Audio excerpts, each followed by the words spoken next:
Well, is President Trump about to get rid of income taxes altogether? Fingers crossed, as President Trump just fired 25% of the IRS staff. What about the Federal Reserve? Will we see any major changes at the Fed? Right now, as we speak, President Trump is there at the Federal Reserve wearing a hard hat, looking at the construction of the new multi-billion-dollar Fed building. Like, who's paying for that, by the way? The White House posted this image online suggesting that President Trump's visit to the Federal Reserve today will be eyeballs. They just put eyeballs. See that? What does that even mean? Just eyeballs. We're looking at this. What exactly does that mean? The president wants to fire Fed Chief Jerome Powell, and he kind of walks it back. Then he says, yes, I think he should be fired. Then he walks it back. Like, what's going on over there? It's unusual for a sitting president to visit the Fed. It's an unelected criminal cabal. Like, why do we even have it in the first place? Well, someone who doesn't want the Fed to exist at all is Chris Rossini. He's written the book Set Money Free, What Every American Needs to Know About the Federal Reserve. It is a criminal organization. He's a senior fellow at the Ron Paul Institute, author of this great book, and Chris joins us now. Chris, great to see you. First, let's talk about the Fed piece of this. Then maybe we can unpack a little bit of the income tax IRS part. But what is the president doing over there? What do you expect to see at the Fed today? He's probably going to shake down the Fed chairman that he wants, that to resign or to fire. I don't know whether or not he can fire him. I don't know what their rules are. If he could get away with it, I'm sure he would fire him, because that's how our government works. They don't really care about the rules if they could get away with something. And as we've talked about before when I was on, neither of these two individuals know what interest rates should be any more than I do or you do. Interest rates should be set by the marketplace, like many other prices, most prices. If you think of like the shares of Tesla, if you wanted to go buy Tesla, sell Tesla shares, or not touch them at all, there's always a market there, and it's always coming up with the price. I think the most recent price was $305. So wouldn't it be strange if President Trump says, no, it should be $350, and Powell says, no, it should be $250? We would laugh them, off the block. Neither of you know what the price should be, because you're price fixing. And that causes lots of economic problems. So that's what they do with interest rates. They have their own interests in why they want interest rates up or down. The president wants low interest rates because he believes that it would create a fake prosperity, like we saw with the dot-com bubble, the housing bubble. So he would love a fake prosperity that he can take credit for. And the Federal Reserve Chairman, his primary objective is to take care of the biggest banks. So he's thinking of them first. Trump is thinking of his administration first. Neither of this should exist. It should be market prices setting interest rates, and we would have a much better economic life as citizens of this country. Yes, but the Federal Reserve clearly didn't invite President Trump because they are used to being left alone to pervert global markets to their whim. And it's clear that Jerome Powell doesn't want to hang out with President Trump. So, this eyeball emoji that they posted suggested to us that President Trump, like daddy was coming and you guys were all in trouble. Is there anything to intimate out of that? Well, we know that President Trump is a showman first and foremost. If I was to say what the real totem pole is, it is Jerome Powell is at the top of the totem pole, much more powerful than the president. But the president can garner public support. He can garner. I saw Howard Lutnick called for Powell to step down also. So he can get support that Powell doesn't have. He doesn't have the PR that Trump does, but Powell is much more powerful than Trump. That's another reason why we shouldn't have a central bank.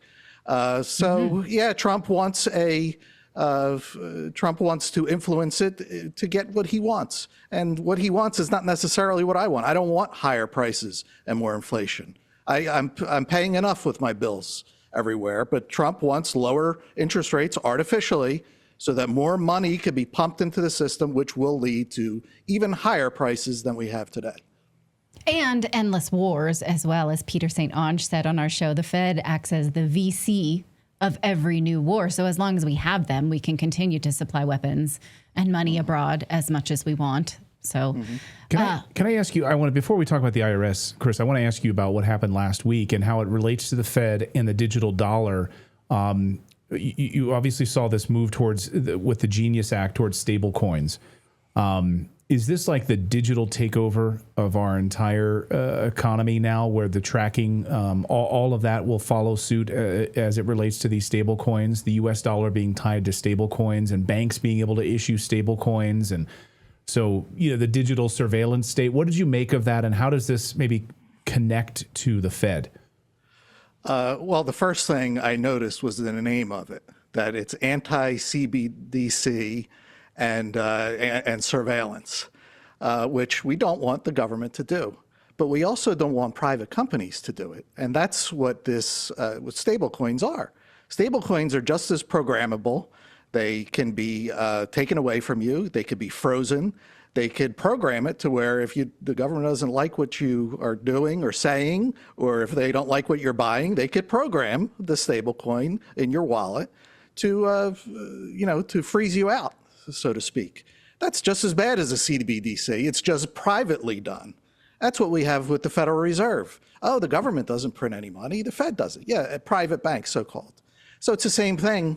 It's surveillance and, through private entities, which will be tied to the government. And I believe they are tying them to the government by forcing them to buy government bonds. So yeah, right. It's bad, So let's just hope that Palantir runs the whole thing, that they're in charge, yeah. And then we'll be good to go. The IRS, Chris. So slashing 25% of the workforce, essentially. There's been a lot of questions, and President Trump has repeatedly kind of talked about eliminating income taxes. What do you see happening at the IRS? Do you believe we will see income taxes finally killed off? I mean, that would be wonderful, of course. I mean, the most important thing is to look at the whole picture. I want my taxes to go down. I want my standard of living to go up. I want the same for all U.S. citizens. I want the government's power to go down and their income to drop. If they just shuffle the chairs, and I don't really care how many IRS agents there are if I'm going to be paying more, whether there's 5,000, 4,500, it may look good. Look, we got rid of all these jobs, but we're still taking in much more money. And the government has already promised they're going to run up the debt, run up the deficit. It's all going up. So they're just maybe putting lipstick on a pig by, oh, look, we're cutting these jobs. There's less IRS agents. That sounds good, but are our tax bills going to go down? No. Is our standard of living going to go up? If you really hustle, it'll go up, but they're not going to make it easy for us. So, that's the most important part. Is the IRS going to be gone someday? President Trump, you never know.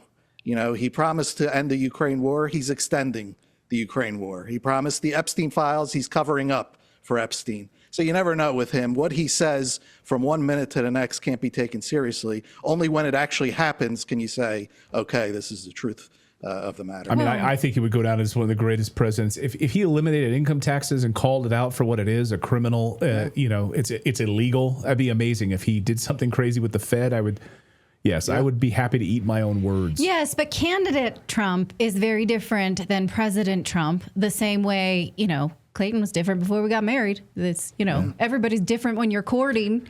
Not that he's not wonderful to be married to right now. My hair's a little gray now. We're making our guest uncomfortable.